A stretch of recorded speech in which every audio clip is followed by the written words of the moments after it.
بسم اللہ الرحمن الرحیم۔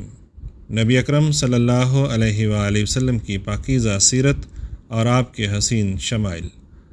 انتخاب از خطبہ جمعہ حضرت خلیفۃ المسیح الخامس ایدہ اللہ تعالی بنصرہ العزیز، فرمودہ 25 فروری 2005۔ روزنامہ الفضل انٹرنیشنل، ہفتہ 30 ستمبر 2023۔ حضور فرماتے ہیں، حضرت اقدس مسیح موعود علیہ السلام وَإِنَّكَ لَعَلَىٰ خُلُقٍ عظیم کے بارے میں فرماتے ہیں،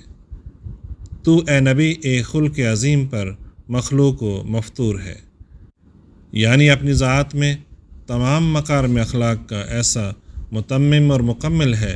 کہ اس پر زیادت متصور نہیں، کہ یہ جو اعلیٰ اخلاق ہیں اتنے مکمل آپ میں پائے جاتے ہیں کہ اس سے زیادہ کا تصور ہی ممکن نہیں کیا جا سکتا۔ فرمایا، کیونکہ لفظ عظیم محاورہ عرب میں اس چیز کی صفت میں بولا جاتا ہے جس کو اپنا نوعی کمال پورا حاصل ہو، یعنی جو بھی صفت ہے اس میں وہ انتہائی حد تک پہنچی ہو۔ آپ فرماتے ہیں کہ بعضوں نے کہا ہے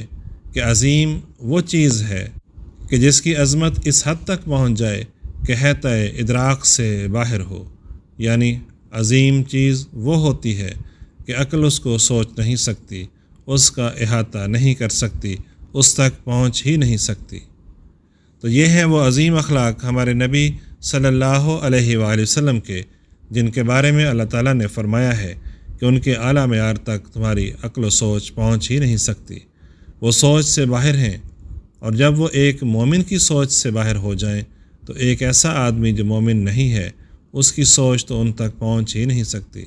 وہ تو ہر ایسے پہلو کی اپنی سوچ کے مطابق اپنی ہی تشریح کرے گا، اور اگر کرے گا بھی تو اگر اچھائی کی طرف بھی جائے تو اس کا ایک محدود دائرہ ہوگا۔ ہمیں بہرحال یہ حکم ہے کہ تم بہرحال اپنی استعدادوں کے مطابق ان اخلاق کی پیروی کرنے کی کوشش کرو۔ اللہ تعالیٰ کی اس زبردست گواہی کے باوجود کہ آپ صلی اللہ علیہ وآلہ وسلم عظیم خلق پر قائم ہیں اور اللہ کا قرب پانے کے لیے آپ کے نقش قدم پر چلنا ضروری ہے، آپ صلی اللہ علیہ وآلہ وسلم نے ہمیشہ اپنے آپ کو عاجز بندہ ہی سمجھا ہے۔ چنانچہ ایک دعا جو آپ صلی اللہ علیہ وآلہ وسلم مانگا کرتے تھے وہ آپ کے اس خلق عظیم کو اور بلندیوں پر لے جاتی ہے، اور بے اختیار آپ کے لیے درود و سلام نکلتا ہے۔ حضرت عائشہ رضی اللہ تعالیٰ عنہ بیان فرماتی ہیں کہ رسول اللہ صلی اللہ علیہ وآلہ وسلم یہ دعا کیا کرتے تھے کہ اے اللہ، جس طرح تو نے میری شکل و صورت اچھی اور خوبصورت بنائی ہے اسی طرح میرے اخلاق و عادات کو بھی اچھے بنا دے۔ دیکھیں، خوبصورت شکل و صورت پر بے اختیار اللہ تعالیٰ کے حضور شکر کے جذبات نکل رہے ہیں، اور ساتھ یہ بھی کہ اے خدا، تو نے کہہ تو دیا یہ نبی خلق عظیم پر قائم ہے، لیکن میں بشر ہوں، اس لیے میرے اخلاق و اطوار ہمیشہ اچھے ہی رکھنا۔ ان پاک نمونوں کو قائم کرنے کی جو ذمہ داری تو نے میرے سپرد کی ہے اس کو مجھے احسن طور پر بجا لانے کی توفیق بھی دینا۔ تو دیکھیں، یہ اعلیٰ اخلاق اور عاجزی کی انتہا اللہ تعالیٰ آپ صلی اللہ علیہ وآلہ وسلم کو فرما رہا ہے کہ تم خلق عظیم پر قائم ہو، امت کو فرما رہا ہے کہ اس نبی صلی اللہ علیہ وآلہ وسلم کی پیروی کرو، لیکن آپ صلی اللہ علیہ وآلہ وسلم یہ دعا مانگ رہے ہیں کہ اللہ تعالیٰ میرے اخلاق و عادات و اطوار ہمیشہ اچھے ہی رکھنا۔ دنیا داروں میں دیکھ لیں، اگر کوئی افسر کسی کی تعریف کر دے تو دماغ آسمان پر چڑھ جاتا ہے کہ میں پتہ نہیں کیا چیز بن گیا ہوں۔ آپ یہ اعتراض کرنے والے بتائیں جو آپ صلی اللہ علیہ وآلہ وسلم پر اعتراض کرتے ہیں کہ کیا انسانی تاریخ میں اس جیسا عاجزی کا پیکر کوئی نظر آتا ہے؟ آپ صلی اللہ علیہ وآلہ وسلم کی ہر وقت یہ کوشش ہوتی تھی کہ اپنے آپ کو اللہ تعالیٰ کے اخلاق پر ڈالیں، اللہ تعالیٰ کے بتائے ہوئے حکموں کے مطابق اپنی زندگی گزاریں، اور یوں اپنی امت کے لیے کامل اور مکمل نمونہ بنیں، اور آپ صلی اللہ علیہ وآلہ وسلم نے یہ ثابت کر دکھایا۔ چنانچہ حضرت عائشہ رضی اللہ تعالیٰ عنہ بیان کرتی ہیں کہ رسول اللہ صلی اللہ علیہ وآلہ وسلم کے اخلاق قرآن کے عین مطابق تھے، وہ اللہ تعالیٰ کی خوشنودی میں خوش ہوتے تھے، اللہ تعالیٰ کی ناراضگی میں حضور صلی اللہ علیہ وآلہ وسلم کی ناراضگی ہوتی تھی، اور رسول اللہ صلی اللہ علیہ وآلہ وسلم نے فرمایا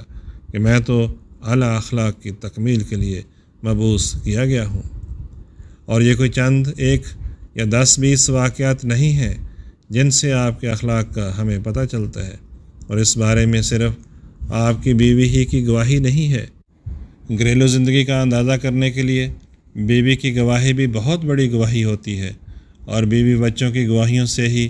کسی کے گھر کے اندرونی حالات کا اور کسی کے اعلیٰ اخلاق کا پتہ لگتا ہے۔ لیکن آپ کے اعلیٰ اخلاق کے بارے میں تو ہزاروں مثالیں مختلف طبقات کے لوگوں سے مل جاتی ہیں۔ خادم جو گھر کے اندر خدمت کے لیے ہو، گھر کے حالات سے بھی باخبر رہتا ہے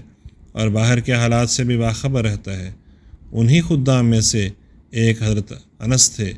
وہ بیان کرتے ہیں کہ رسول اللہ صلی اللہ علیہ وآلہ وسلم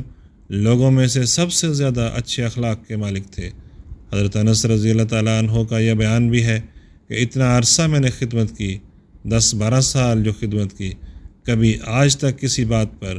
میری کسی کوتاہی پر، میری کسی غلطی پر سخت الفاظ مجھے نہیں کہے۔ پھر آپ کے اعلیٰ اخلاق کے بارے میں